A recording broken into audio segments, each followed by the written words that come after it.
Assalamualaikum warahmatullahi wabarakatuh. Perkenalkan, nama saya Elvina Mesyara Soleha, semester 2 STEBIS Al-Ulum Terpadu Medan. Saat ini menempuh pendidikan di program studi Perbankan Syariah, dan juga pembuatan video kali ini bertujuan untuk memenuhi salah satu tugas mata kuliah Pendidikan Manajemen dan Bisnis yang berjudul Sumber Daya Manusia dengan dosen pembimbing Ibu Maya Citra SE AK MSI. Apa itu manajemen sumber daya manusia? Menurut Girls and Rule, SDM merupakan kegiatan yang dirancang untuk menyediakan dan mengkoordinasi sumber daya manusia dalam sebuah organisasi. Bruxelles and Purcell mendefinisikannya dengan segala sesuatu yang berkaitan dengan manajemen hubungan di suatu perusahaan. Manajemen SDM juga bertugas mengolah kemampuan dan potensi yang dimiliki karyawan perusahaan. Karyawan tidak dianggap sebagai mesin, tetapi modal yang mempunyai bakat yang dapat dikembangkan demi mencapai tujuan perusahaan. Fungsi manajemen sumber daya manusia. Yang pertama, perencanaan atau planning. Perencanaan merupakan salah satu fungsi manajemen sumber daya manusia yang paling dasar. Apa sih maksud dari perencanaan ini? Jadi, perencanaan yang dimaksud adalah proses penentuan tujuan dan merencanakan tenaga kerja agar bekerja secara efektif dan efisien. Dengan begitu, dapat membantu organisasi dalam mewujudkan tujuannya. Perencanaan dilakukan dengan menetapkan program kepegawaian baik dalam jangka pendek maupun jangka panjang. Selain itu, perencanaan juga mencakup menganalisis jabatan dalam organisasi seperti menentukan tugas, tujuan, keahlian, hingga kemampuan yang dibutuhkan.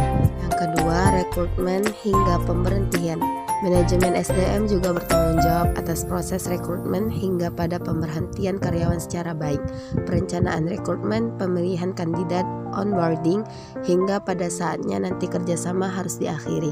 Semua wajib dengan proses yang sesuai dengan ketentuan hukum. Nomor 3, kompensasi. Melihat namanya saja seharusnya kamu bisa menebak apa yang dimaksud dengan kompensasi. Bisa dikatakan kalau kompensasi merupakan pemberian balas jasa langsung dan tidak langsung, uang atau barang kepada karyawan. Kompensasi ini diberikan kepada karyawan sebagai imbalan jasa yang telah diberikan kepada perusahaan. Adapun tujuan pemberian kompensasi kepada karyawan yakni yang pertama, untuk mempertahankan karyawan. Yang kedua, menjamin keadilan karyawan. Yang ketiga, menghargai perilaku yang dibuat karyawan. Yang keempat, mengendalikan biaya-biaya. Yang kelima, memenuhi peraturan pemerintah. Oh iya, kamu juga perlu ingat kalau prinsip kompensasi adalah layak dan adil. Jadi, perusahaan perlu memperhatikan apakah gaji yang diterima karyawan sesuai dengan upah minimum yang ditetapkan pemerintah. Lalu, apakah upah yang diperoleh oleh karyawan tersebut sudah sesuai dengan prestasi kerjanya atau tidak?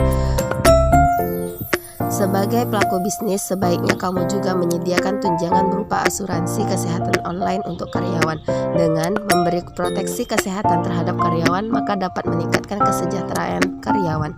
4. Penilaian kinerja dan pengembangan karir.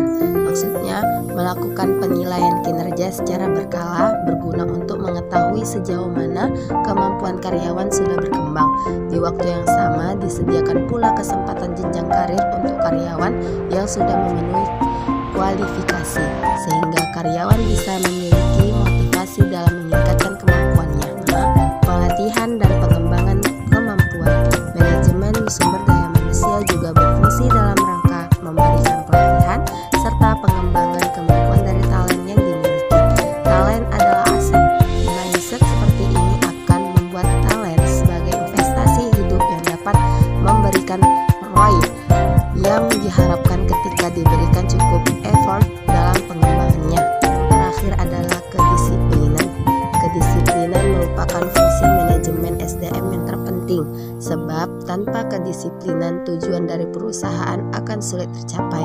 Coba kamu bayangkan kalau ada yang tidak mengikuti peraturan perusahaan atau karyawan yang tidak memiliki keinginan untuk menaati norma sosial.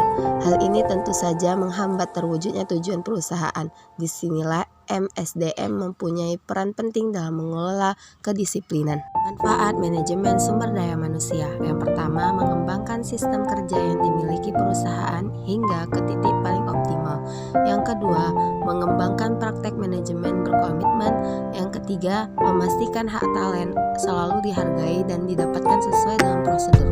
Yang keempat, menciptakan iklim kerja yang efisien, produktif untuk semua orang, dan mendukung perkembangan individu setiap talent. Terima kasih telah meluangkan waktu untuk menonton video